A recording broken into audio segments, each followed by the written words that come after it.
I saw a video about Leonardo da Vinci this time, and it didn't talk about any of his most fantastical discoveries or his various inventions,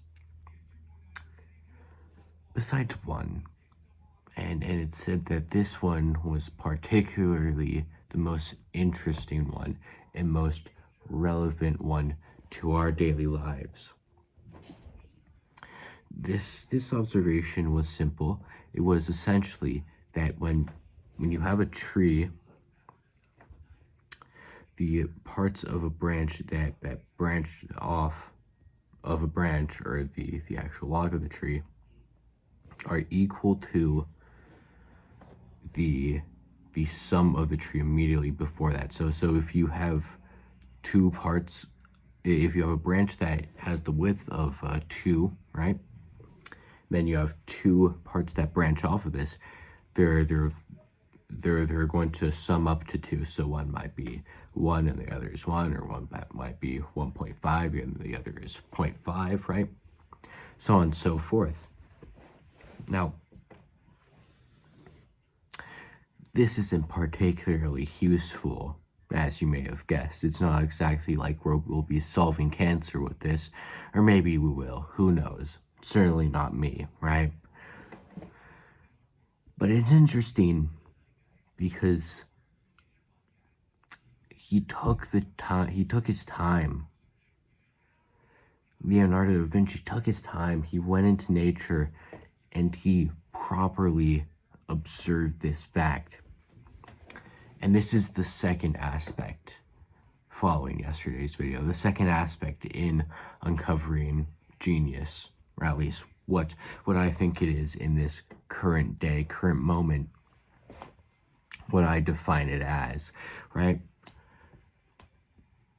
So take a break, look around yourself. Where are you? Are there people around you? If there are, what are they doing? What does their body language say about them? If you're alone, what's the room you're in look like? Is it organized? Is it disorganized? Does the person have their bed made? I do. I always have my bed made. So on and so forth. And I think that power of observation is one of the most important powers ever, like today.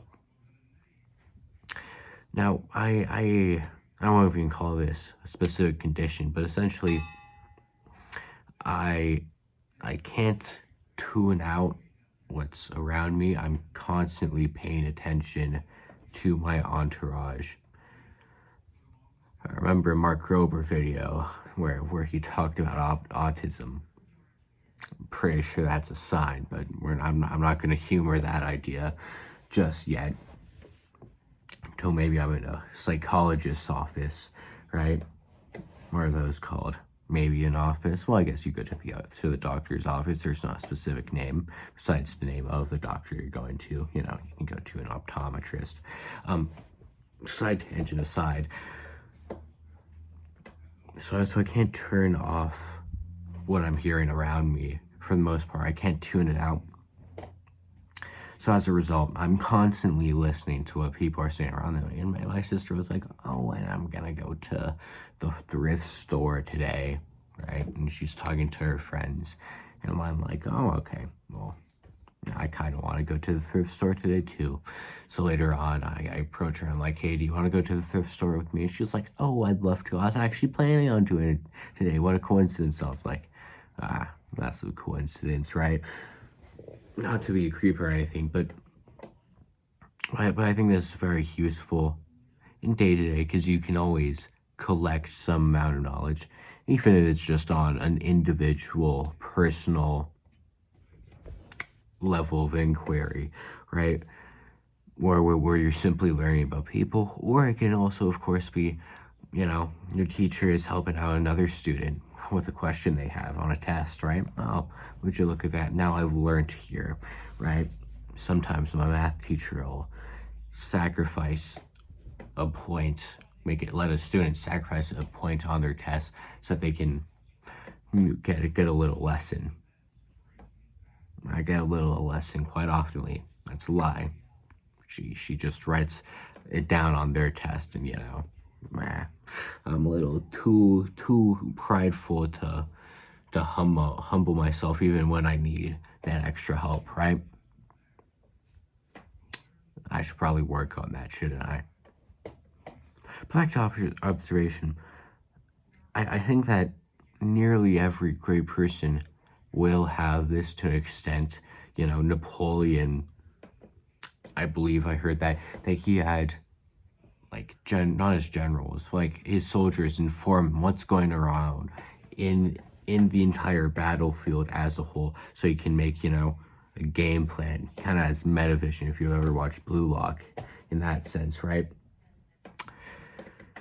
So look around you. What's the tension going on? What's the point of contrast? Are your teachers stressed out? Is your boss stressed out? What could they be stressed out about? Maybe a teacher suddenly quit on them, right? Maybe that's what they're stressed out about. And now they're having to take up a new responsibility that they previously would not have had to do. Random example, right? And of course, as a bit of a true cell myself, I can't exactly talk on relationships much, but I think that this could also be particularly useful in a relationship. You realize your spouse is in a moment of stress. Oh babe, what's happening? And I think that this can actually be useful in just about any relationship. Even if you're just offering an ear. I heard this study about where if you give up even just 8 minutes of your time, or someone gives up just 8 minutes of their time, it's enough to make someone to go from feeling as though they're facing a certain problem alone to feeling like they have an ally with them in this great battle that is life, right?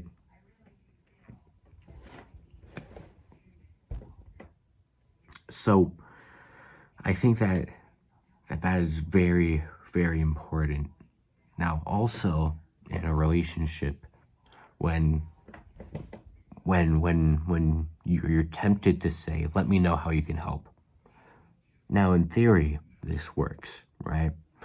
You're offering your potential aid for whatever reason, because you're so close and you're a lovely friend to this person and you care about them, of course. But I think what you should say is, "Hey, how can I help?" Very slight difference in wording, but I think that this will nearly always have a very, very different effect, in which on the latter one, or on the former one, when they say, when you say, "Hey, let me know if I can help," they're not going to let you know. It's out of courtesy that you do that, and it's out of courtesy that they don't ask you for your help. So instead, they say, "Hey," or instead if you say, "Hey, how can I help you?" Now you're giving them a level of responsibility to make a decision. Okay, how can Sam help me? Even if it's something very, very small. Sam, do some some of my trash, take my trash out, wash my dishes, right? Clean my house for me. Even if it's something so minute as that, I think that can seriously help someone, because you're also in that showing that you're actually willing and desiring to help them out. So yeah. Now, of course, oftentimes I do also imagine that people will go, "Oh, there's nothing you can help out with." I think that might be true, right? But it definitely doesn't have the level of cultural respect cultural dignity that the other sentence would have, you know, where you're expected to reject any offers of help, really. This version sounds more earnest, I think. So yeah, to summarize this second episode, another aspect of genius is the capacity to observe. Now, the next one is going to be on the hunger for knowledge. I've touched on this briefly in the past, and I truly can't stress enough how important it is. But that'll have to wait for next time. God bless.